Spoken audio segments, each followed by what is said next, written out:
So, Monday, graduation po ng BI, alas 4 po ng hapon, alas po dito ng alas 3 ng hapon. At matindi pa naman ang speaker sa Monday. Taga Maynila. Okay. Maganda sana kung makakasama yung marami. Huli tayo po ay tumayo at buksan po natin ang ating po mga Bible sa Acts chapter 12 at basahin po natin muli ang verses 1 to 17. Sana by this coming sem or this coming year ay meron pang magpa-enroll sa BI. So, i-recognize po ang first honor, second honor, and then Nora honor. Okay? So, hanggang third honor po ay ating pong bibigyan ng medal. Okay? Kaya nga po rin niya mga grades eh. So, huwag po kayong magrereklamo kung ano po yung inyong pong grades kasi kayo naman po yung gumawa nun eh. Sina Kuya Luis, si Ate Ruth, sila po yung tagapagsulat laang. Eh kung nag-aaral ng maayos, hindi sana mataas ang grades, di ba? So, yun. Pero ganun pa man, ang pinakamahalaga po ay yung ating attitude. So tayo po ay magkaroon ng salitang pagbasa. Ako po sa verse 1, kayo po sa verse 2, sabay-sabay po tayo sa verse 17. Verse 1, Now about that time, Herod the king stretched forth his hands to vex certain of the church. Verse 2 kayo po. And he killed James the brother of John with his sword. And because he saw it pleased the Jews, he proceeded further to take Peter also. Then were the days of unleavened bread. Verse 4. And when he had apprehended him, he put him in prison, and delivered him to Quaternions of soldiers to keep him, intending after Easter to bring him forth to the people. Peter therefore was kept in prison, but prayer was made without ceasing of the church unto God for him. Verse 6. And when Herod would have brought him forth, the Simon Peter was sleeping with the soldiers, bound with 2 chains, and the keepers before the Lord kept him in prison. And behold, the angel of the Lord came upon him, and the light shined in the prison, and he smote Peter on the side, and raised him up, saying, Arise up quickly, and his chains fell off from his hands. Verse 8. And the angel said unto him, Gird yourself, and bind on thy sandals. And so he did. And he said unto him, Cast thy garment about thee, and follow me. And he went out and followed him, and wist not that it was true, which was done by the angel, but thought he saw a vision. Verse 10.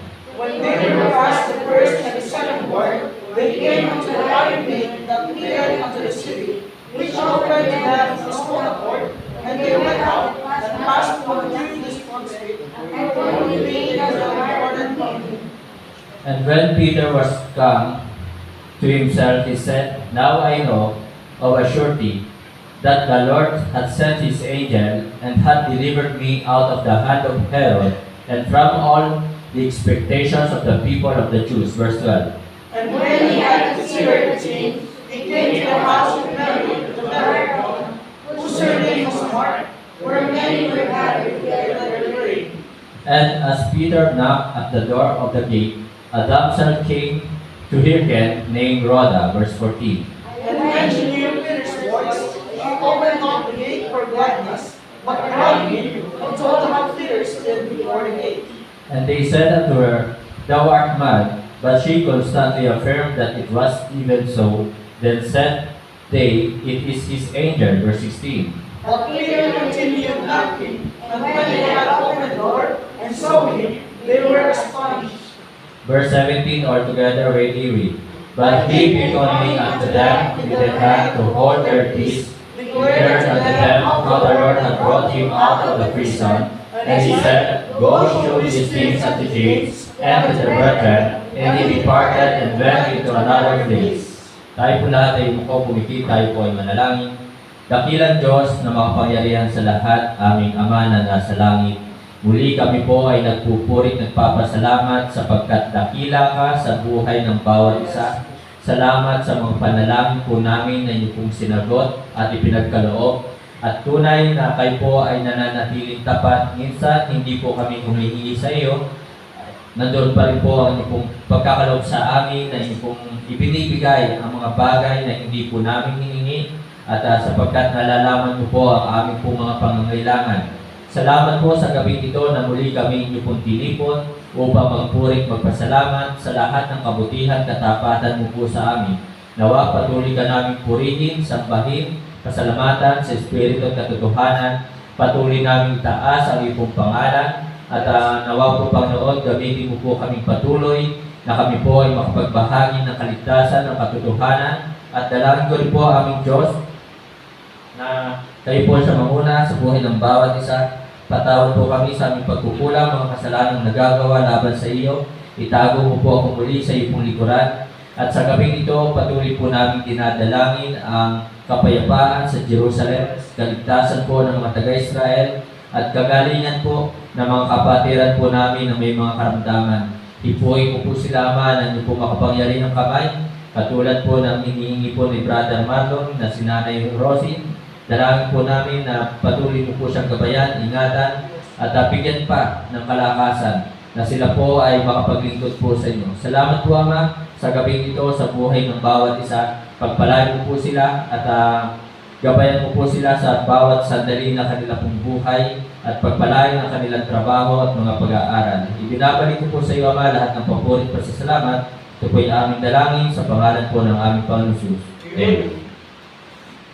So, isang mapagpalang gabi po sa ating lahat at tunay na ang buhay po natin sa mundong ito ay punong-puno ng pagsubok at dito nga po ay makikita po natin sa buhay po ni Peter na siya po ay nakulong.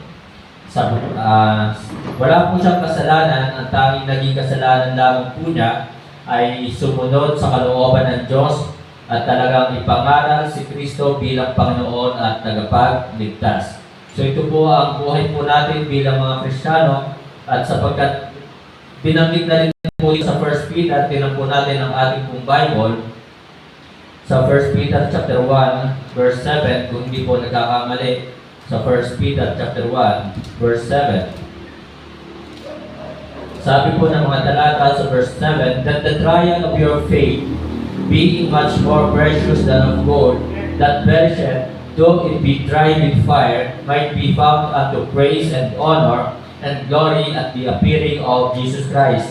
So mga kapatid, mga minamahal, talagang sa buhay po natin ay kasama natin ang pagsubok.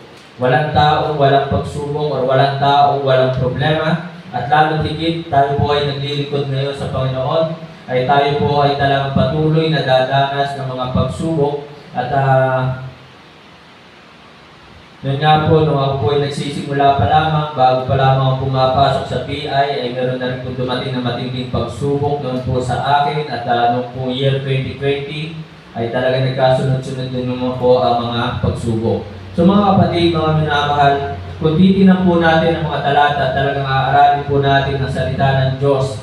Ang mga pagsubok na ito ay ibinigay sa atin, bigay ng Panginoon upang subukin ang ating pananampalataya. At ito ibinigay sa atin na ito ay ibig sabihin ay kaya po natin. At sinabi nga po sa 1 Corinthians chapter 10 verse 13 na wala namang pagsubok na darating sa atin ng higit sa ating kakayanan. Tapat ang Diyos na hindi niya susubukin tayo ng higit sa ating kakayanan. So, ang Diyos po ay nagbibigay ng pagsubok sa atin, ito po ay ating kaya. So mga kapatid, mga minamahal, this evening po, ang ating pong pag-aaralan, nasabi nga po dito sa verse 5, Peter therefore was kept in prison, but prayer was made without ceasing of the church unto God for him. And then verse 12, nasabi po dito sa verse 12, and when he had considered that thing, he came to the house of Mary, the mother of John, whose surname was Mark, where many were gathered together praying. Ang title po ng mensahe ngayong gabi, prayer meeting. Ito po yung ating pong pag-aaralan, gather together praying. So ito po ay talagang pagtitipon para sa pananalangin. So talagang makikita po natin nung panahon po iyon, maaaring mahirap at mayroong persecution, wala pang mga ilaw noon, wala pong sasakyan noon. Pero ganun pa man, sila po ay nagpe-pray. At mga kapatiran ay nagkakaisa na manalangin. At dito po ay pinag-pray nila si Peter. Sabi nga po dito sa verse 5, balikan po natin, Peter therefore was kept in prison, but prayer was made without ceasing of the church unto God for him. So ang mga kapatiran, yung church, kaya talaga napakahalaga na mayroon po tayong kinabibilangan na church. Napakahalaga na mayroon tayong nakakasama mga kapatiran.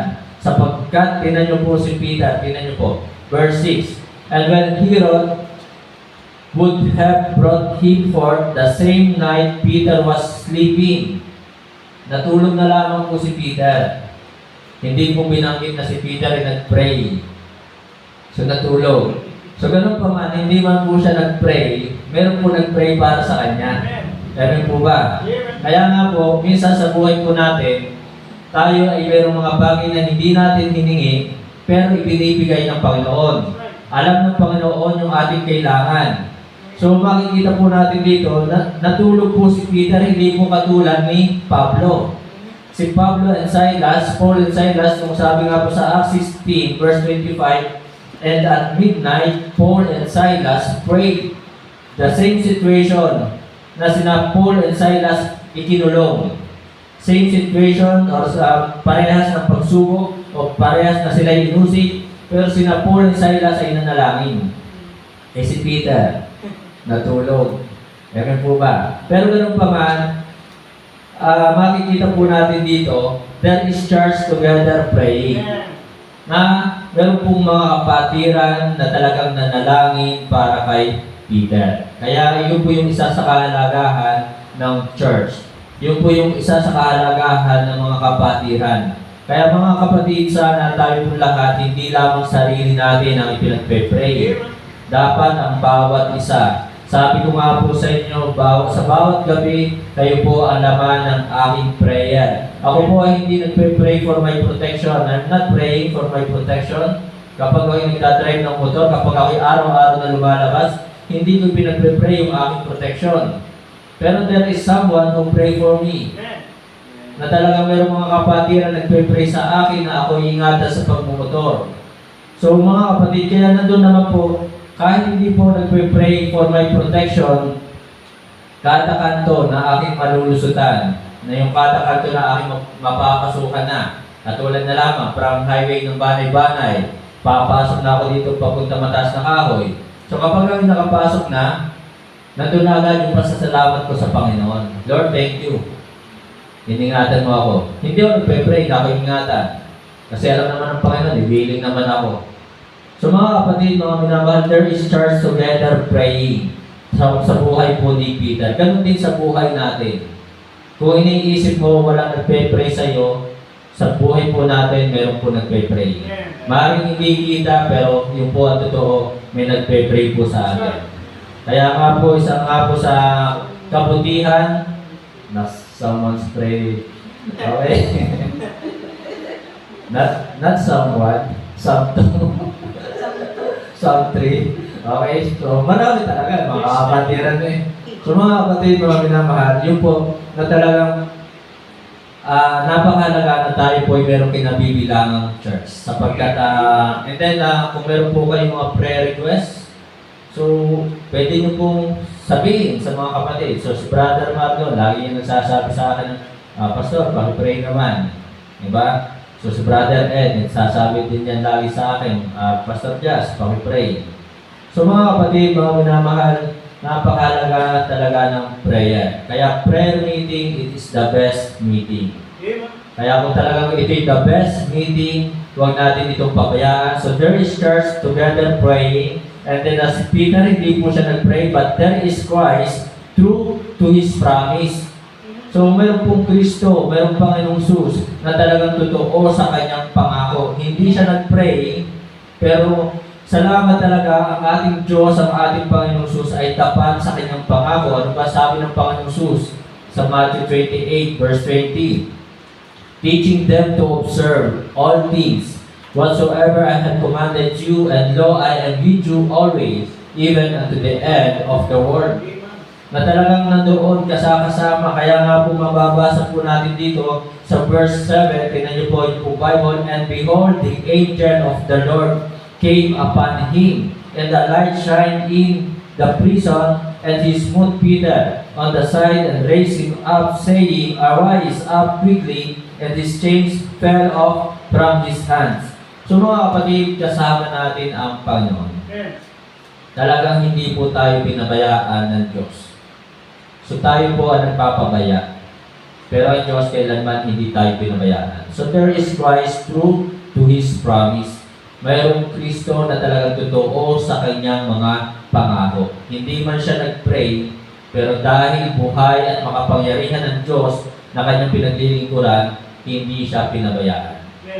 Ganon din sa buhay po natin, hindi tayo pababayaan. Maaaring may pagsubok, pero kasama natin ang Panginoon, tayo ay kanyang sinasamahan, ginagabayan, tinutulungan.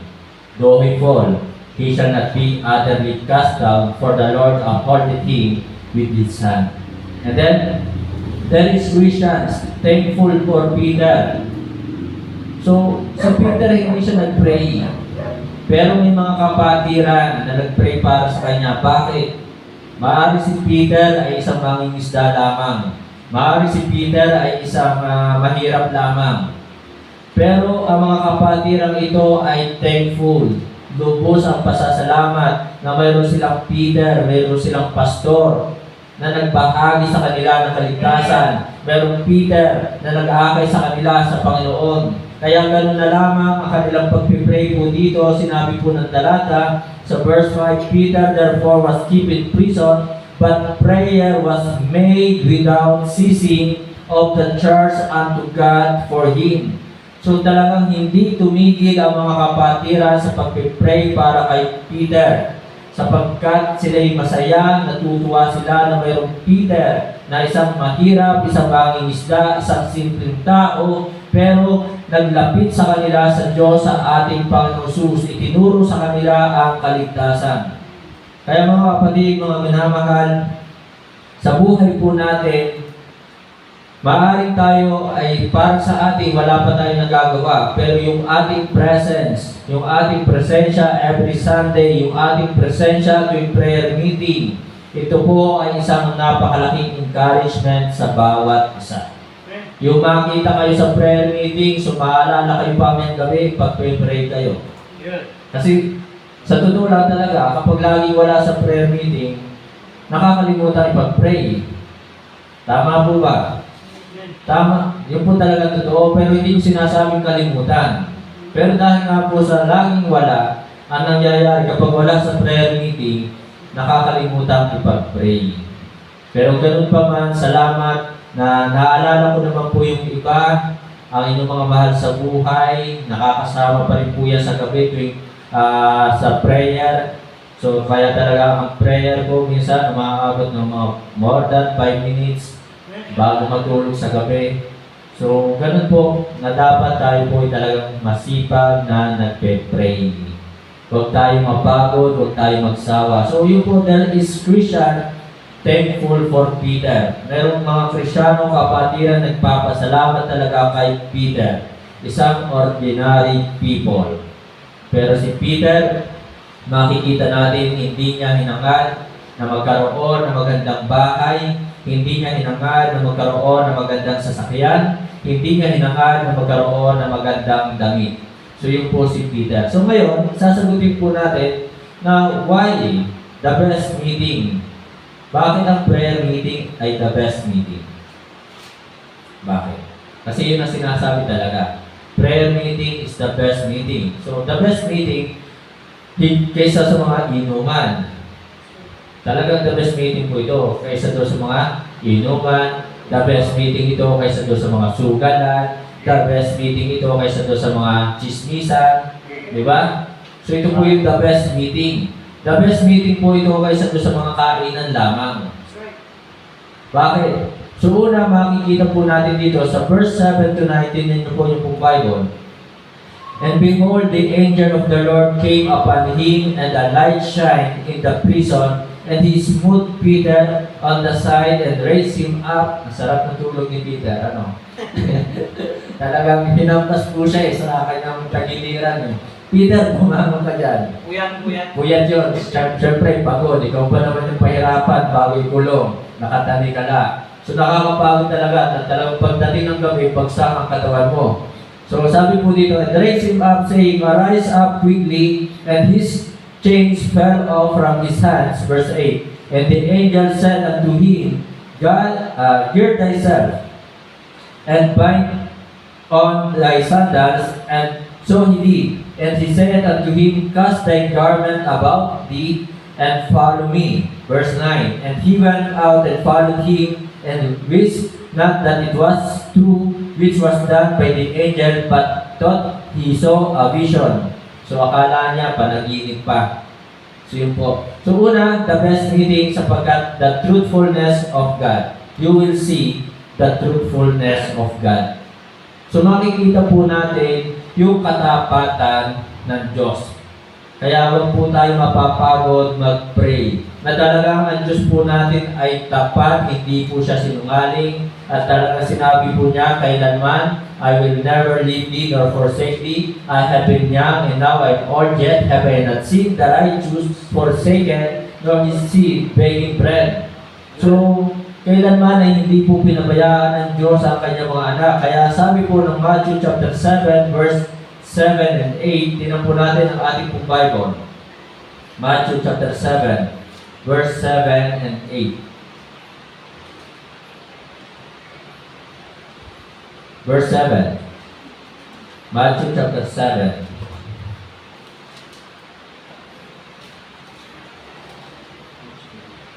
Ask, and it shall be given you. Seek, and ye shall find. So humingi at ibibigay sa iyo. Humanap at ikaw ay makakasumpong. Knock, kumatok, at ikaw ay pagbubuksan. Knock, and it shall be opened unto you. Verse 8. For everyone that asketh, receiveth. So ang bawat humihingi ay tumatanggap. And he that seeketh, findeth. So ang bawat naghahanap ay nakakasumpong.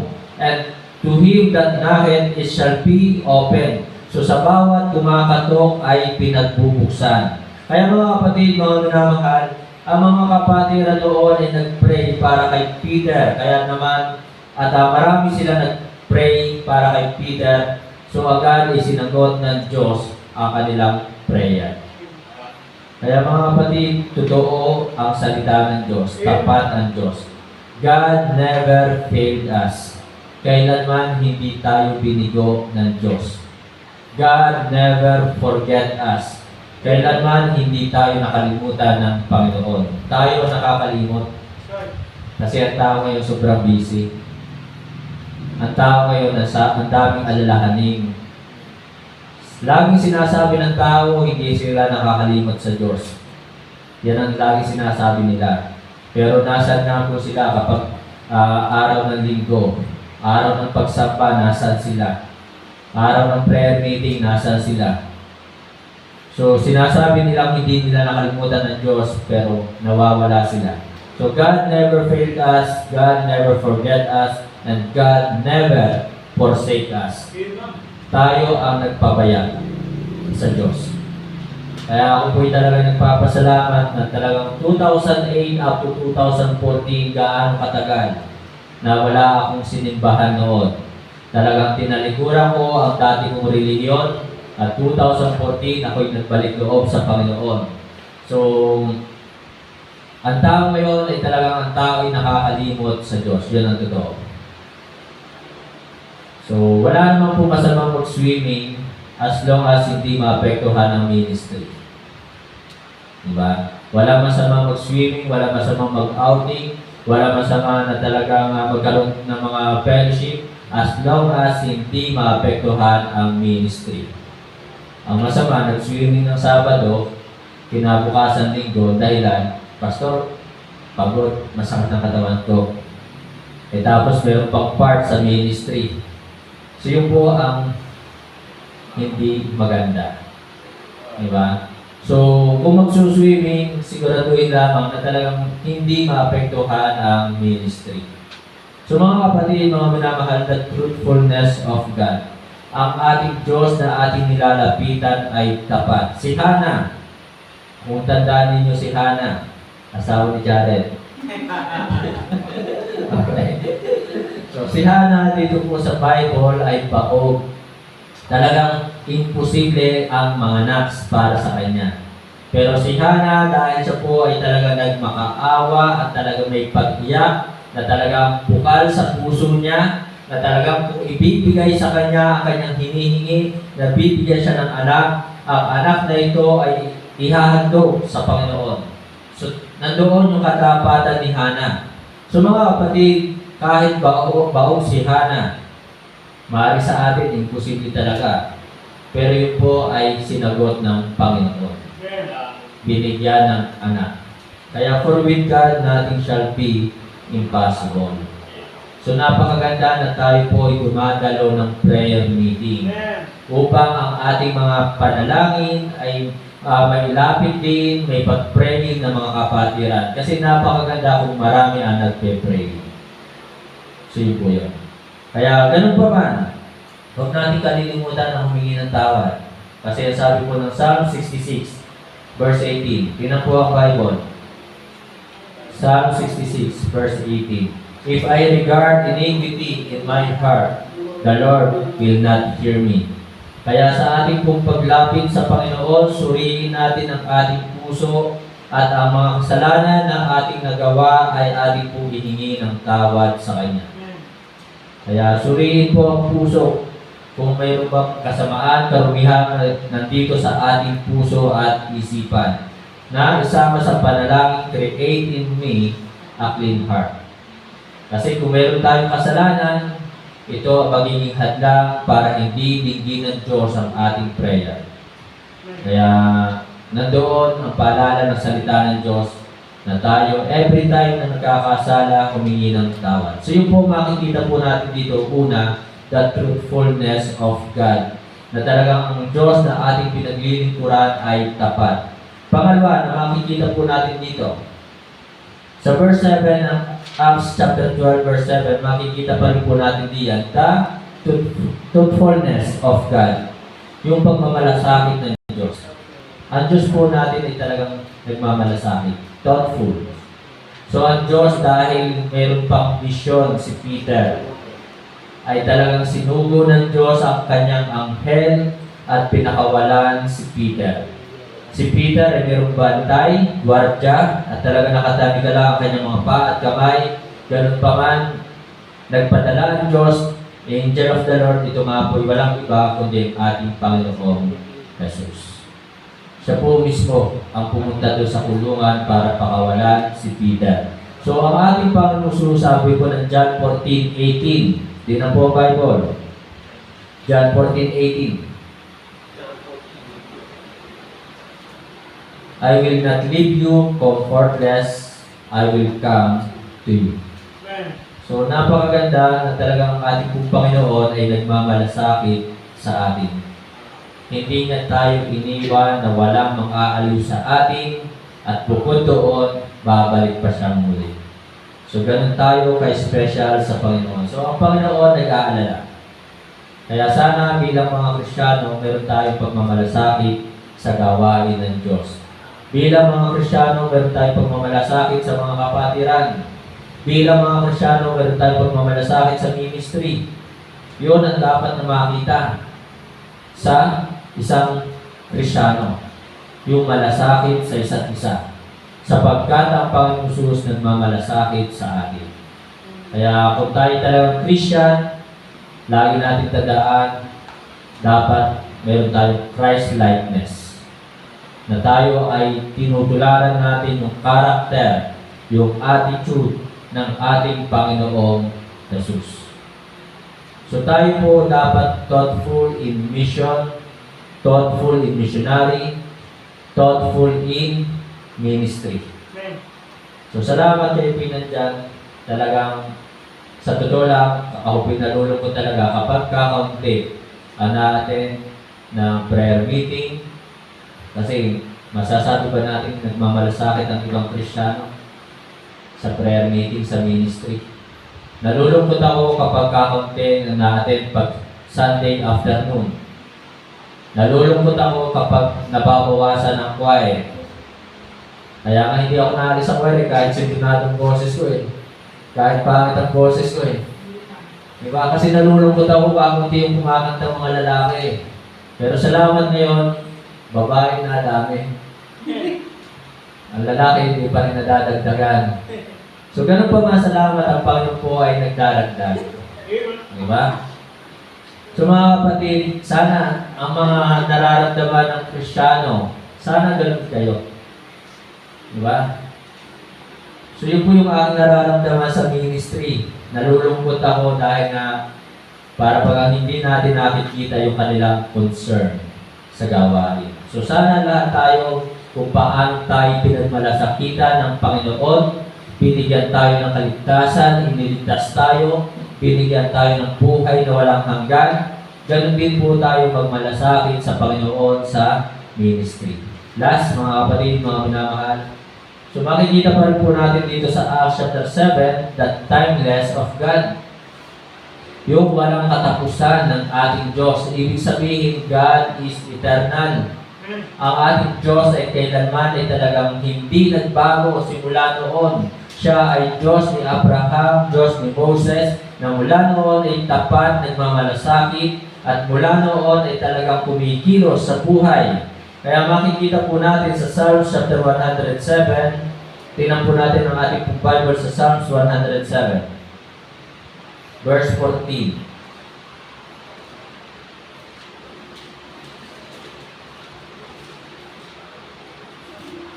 Psalms 107, verse 14. Sabi po dito, He brought them out of darkness and the shadow of death, and brake their bands in sunder.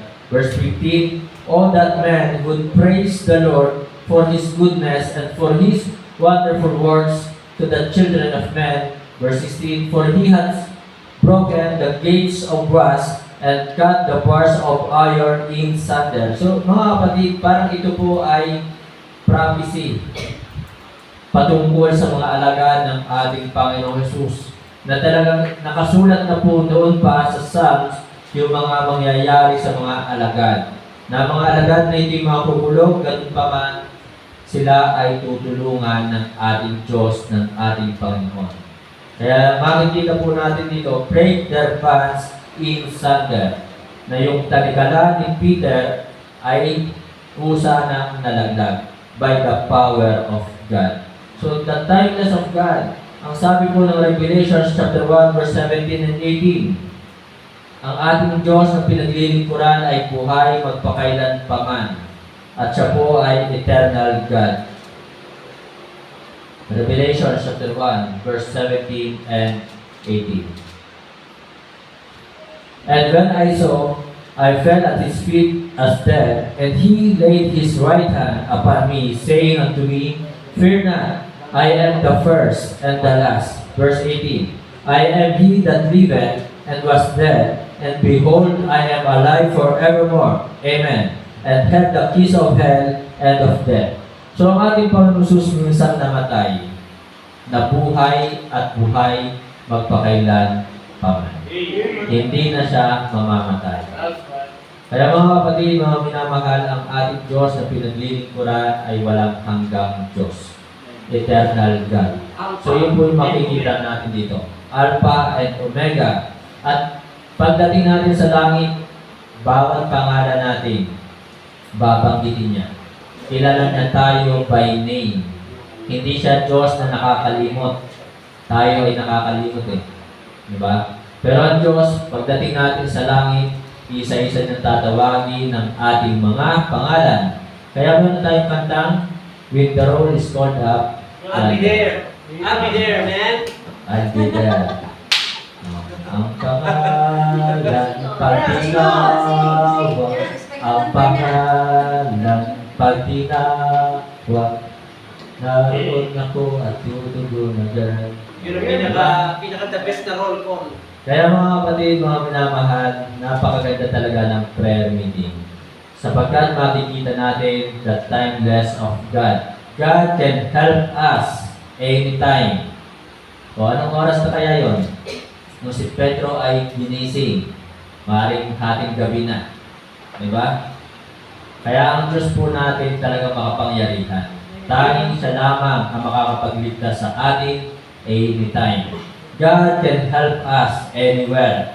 Kahit saan tayo naroroon, basta tumawag lamang tayo sa pangalan ng Panginoon. Ang sabi po ng Roma chapter 10, verse 13. Tingnan po ang Bible sa Roma chapter 10, verse 13.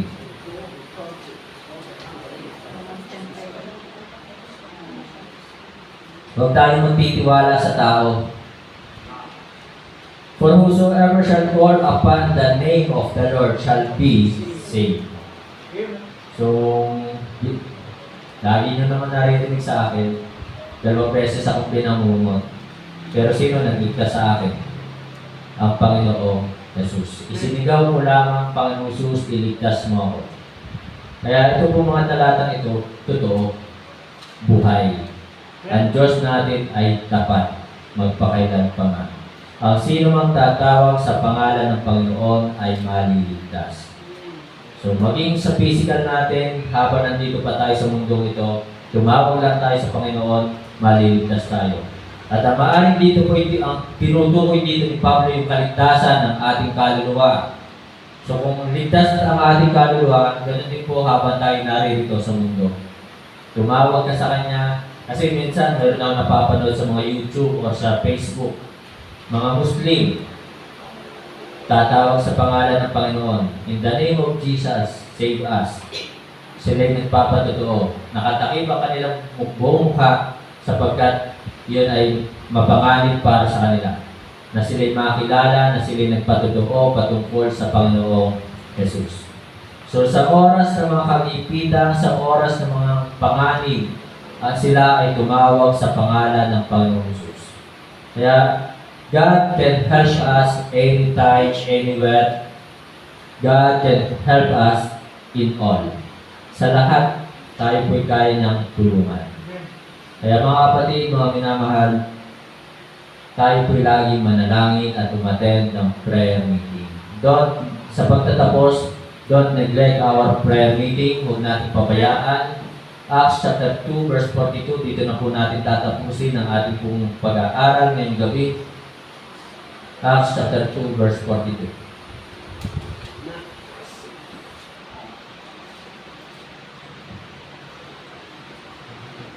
And they continued steadfastly in the apostles' doctrine and fellowship and in breaking of bread and in prayers. So mga kapatid, mga minamahal, they continue though they are persecuted. Mayroong persecution pero sila po ay nagpapatuloy. They continue though they are put in prison. Kahit sila nakukulong, ikinukulong, sila ay nagpapatuloy. Tayo sa ating panahon, malaya, wala namang problema, walang hadlang na mabigat, walang umuusik, pero marami ang nawawala. They continue though they are in poverty. So poverty means the state of lacking sufficient money. So wala silang sapat na pera pero sila po ay nagpapatuloy. Wala silang sapat na mga material na bagay, money or material possessions. Kulang sila sa mga material na bagay. Wala silang magandang damit, wala silang sasakyan, wala silang mga cellphone, gadgets, pero sila po ay nagpapatuloy. Ibig sabihin sa ating pong panahon ngayon, minsan, hindi naman dapat maging hadlang yung mga cellphone, pera, trabaho, ay nagiging hadlang sa mga Kristiyano para mawala sa ministry. Kaya minsan, anong ginagawa ng Diyos? Inaalis ang lahat ng meron sila para sila'y matutong magbalik loob sa Panginoon. So, talagang pinaparanas ng Diyos sa kanila yung mawala yung lahat sa kanila. Kasi ibinigay yung pinag-pray, nag-pray ng trabaho, ibinigay ng Diyos. Pero nung nagkaroon na ng trabaho, nasaan? Kaya mabuti pa yung panahon ng una. Maaari sila may kahirapan, nasa kahirapan, walang sasakyan, walang mga luho. Diba? Wala namang mga luho noon. Meron ba sila mga make-up? Wala, di ba? So meron ba silang mga magandang sapatos? Wala din. Pero Kahit sila nasa kahirapan, sila po ay nagpatuloy. So, they continue though they are in poverty. Kaya sa buhay po natin, kung tayo may pinagpapala, sinasagot ng Diyos, ibinibigay ng Panginoon Jesus ang ating prayer, tayo po ay magpatuloy. But continue daw. To God be the glory, tayo dito ngayon. Tayo po lahat ay umuko, pumiti tayo po manalangin. Dakilang Diyos na makapangyarihan sa lahat. Salamat po sa gabing ito, sa inyong pong banal na salita na aming po napag-aralan. Nawa ito po ay tumingo sa puso't isipan ng bawat isa. At tulungan mo po kami, patuloy mo pong palakasin, dagdagan ang aming pong pananampalataya. Tunay na marami pong pagsubok sa mundo ito. Marami pa kaming pagdadaanan. Pero ganun pa man, salamat sapagkat sinasamahan po kami ginagabayan sa mga pagsubok na aming pong pinagdadaanan. Binibigyan kami ng kalakasang spiritual, binibigyan kami ng knowledge at wisdom upang ito po ay magkaroon ng maayos na katugunan o solusyon ng ayon sa iyong kalooban. Nawa, ang bawat desisyon na aming pong gagawin, ito po yung maging ayon sa iyong kalooban. Banal na Espiritu, puspusin mo po kami pangunahan sa lahat ng aming pong gagawin. Dalangin ko po, Ama, na magkaroon po sa bansang ito ng kapayapaan sa darating na eleksyon. Maiwasan, we pray na ang mga kakandidato ay maghari sa kanila ang sportsmanship, na kung sila man po ay matalo sa darating na halalan, nawa ang bawat matatalo ay magkaroon po ng pagpapakumbaba at matuto na tanggapin ang kanila pong mga pagkatalo. At tulungan, suportahan kung sino man po ang mananalo sa eleksyon. Salamat po, Ama, sa mga panalangin po namin na inyo pong tinugon, sinagot. Maaaring hindi po kami nagiging tapat, marami kaming pagkukulang. Pero salamat, hindi mo po kami pinapabayaan. Nawa, patuloy ka namin paglingkuran na may katapatan at buong puso. Ibinabalik ko po sa iyo, Ama, lahat ng papuri at pasasalamat. Ito po yung aming dalangin. Humingi na may pasasalamat sa pangalan po ng aming Panginoon Jesus. Amen.